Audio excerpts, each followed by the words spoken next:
السلام علیکم، آپ دیکھ رہے ہیں پوائنٹ سپر پاکستان۔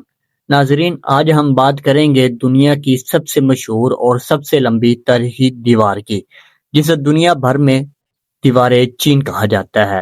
یہ دیوار چین میں مختلف ادوار میں بنائی گئی تھی اور اس کا مقصد کسی ایک بادشاہ یا ایک وقت میں صرف ایک منصوبہ نہیں تھا، بلکہ صدیوں تک مختلف حکمرانوں نے اسے دشمنوں کے حملوں سے بچاؤ کے لیے تعمیر کیا گیا۔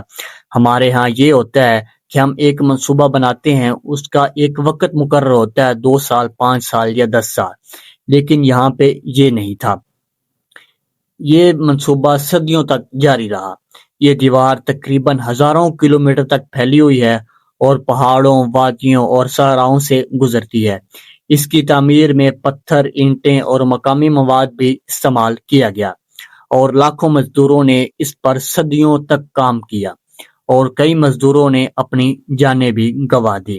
یہ بات بھی دلچسپ ہے کہ دیوار چین کو اکثر یہ سمجھا جاتا ہے کہ یہ خلا سے بھی نظر آتی ہے، لیکن حقیقت یہ ہے کہ اسے خلا سے دیکھنا بہت مشکل ہے، خاص طور پر بغیر کسی آلات کے۔ آج یہ دیوار نہ صرف چین کی تاریخ کی علامت ہے، بلکہ دنیا بھر میں انسانی محنت اور انجینئرنگ کا ایک عظیم شاہکار بھی سمجھی جاتی ہے۔ ناظرین، آپ کو یہ ویڈیو کیسی لگی ہمیں کمنٹ سیکشن میں ضرور بتائیں۔